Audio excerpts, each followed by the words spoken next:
KG, well done. Before the series, everyone was talking about the Australian attack and how they sort of took 80 wickets or whatever it was against England in the Ashes, and that's the best attack in the world. As your captain mentioned today, you're the guys who took 80 wickets in this series. That must be very satisfying for you and for the attack as a whole. Yes, I think there hasn't been a lot in between the two sides. It's been highly competitive. At the end of the day, it's just been the small margins. That's the reason why we've come out on top. Yeah, so that's the reflection I see of this Test series. Australia do have a quality bowling attack, and so do we. But I think we just capitalized at very key moments. Our batters at key moments stood up, where I think at times their batters didn't. KG, on a personal level, how much have you grown over the last 4 Test matches, given everything that's gone on? Well, you never stop learning, first of all, in terms of skill, and you keep on gaining experience, and looking back, you always think of what you should have done. And I guess the things off the field, yeah, they teach you a big lesson about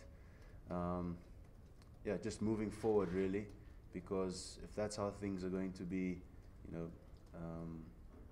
handled, then you need to really think about your actions moving forward. So, yeah, this series, both on and off the field, definitely have taken some learning. Sam, I didn't tell them. So, what's it like having Vernon be able to do that stuff this morning, and what have you learned? Yes, that was amazing that Vernon did that. It means we didn't have to bowl that much.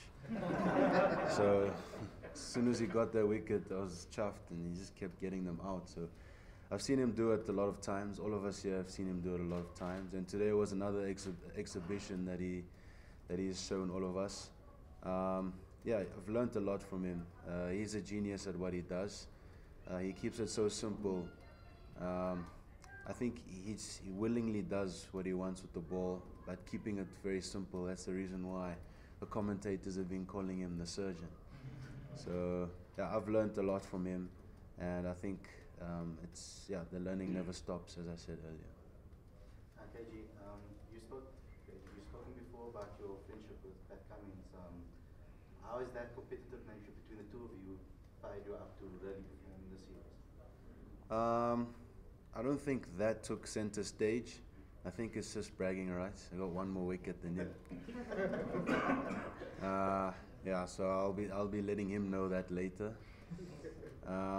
But yeah, he's a quality bowler, and as players, you do sort of have competitive nature with each other. I played with him at Delhi last year, and yeah, it was nice to just share information with him. So yeah. Katie, your celebrations seem to have changed a bit since the Steve Smith incident. It seems to be a little more, contained. And are you making a conscious effort, in simple terms, just to get away from the departing batsman?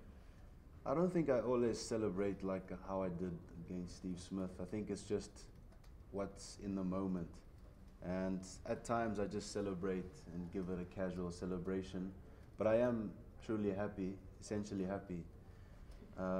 However, sometimes in a big moment, it just fires you up, and you can't control that. So it's not that I've made an effort not to get banned. Or And have you changed your follow through just to get away from, the No, like I said, there was a question earlier, and you really need to think about what you do. So we've seen how things have been handled. The laws are there.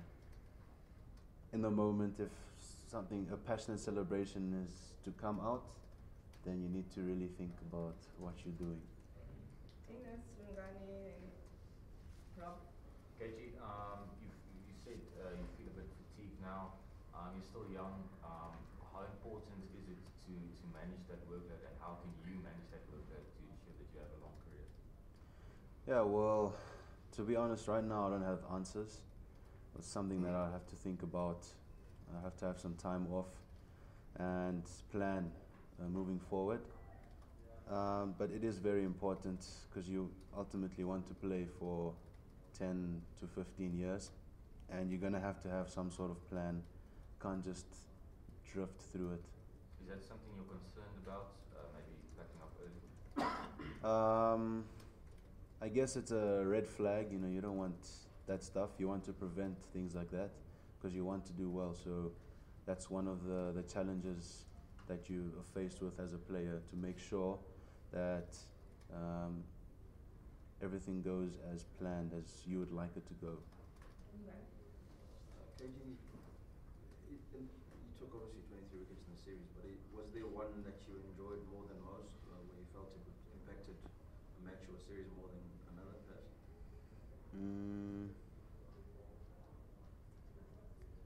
Yeah, I think a Steve Smith one. because we were a bit behind leading into that. Was it after lunch? Yeah, we're a bit behind after lunch, so we needed that spark. And after that, then that's where the momentum started rolling for us.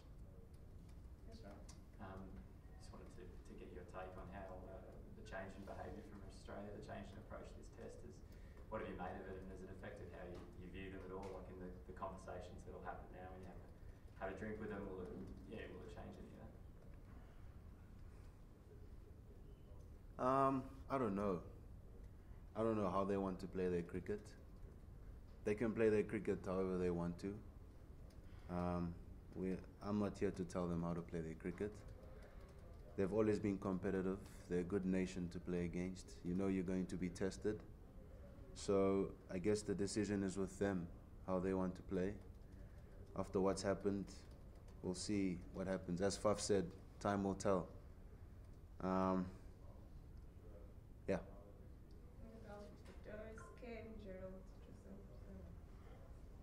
KG, if you think of the whole summer, I mean, it's been a very successful summer for South African cricket with 8 out of 10 test wins. What has been the moment for you that's really said this team has made it, or has come together, or just a moment that's your favorite? A moment that's my favorite.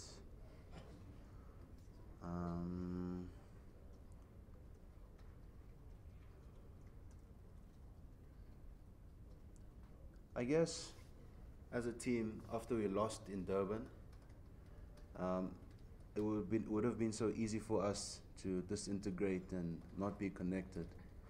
And how we stayed in the fight was my favorite moment, because that's why we're sitting here victorious in the series. So if we could have been scared, we could have been nervous, but even though we lost that day on day 5 in Durban, the guys were really upbeat. We knew that we're gonna beat these guys. KG, Australia are South Africa's biggest rivals in cricket, and you being the #1 ranked bowler in the world, there was obviously a lot of expectation for you to really deliver in the series. Being named man of the series says that you did. That must be very satisfying, and can you just give us some of your own thoughts on your personal performance? Yeah, I always enjoy a good contest, and you're not going to get anything less from Australia. I always get excited when you're playing against a big nation. No disrespect to any nation at all, but playing nations like Australia, you really want to put your hand up in a tough situation. So I'm glad things did go my way this series. I put in the hard work. I've tried my best, and I'm just glad it paid off. At the beginning of the summer, KG, you seemed to suggest you didn't consider yourself the #1 strike bowler for the team. You're now the best in the world, and the Aussies say that regularly when they come in. Are you comfortable with that, as being the best bowler in the world?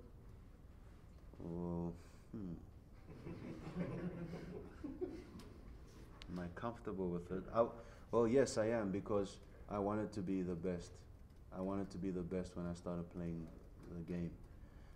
It's one of the ambitions that you have as a player. So now, I guess the rankings say that I'm there, but I just have to keep doing what I keep doing and to see how long I can stay there.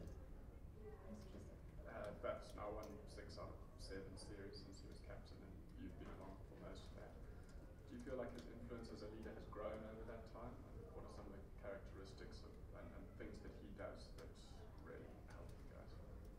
I think Faf is a great leader because he's got time for everyone, and he's someone who's got good emotional intelligence, and that's very important as a captain because he understands every player and he can have a conversation with anyone.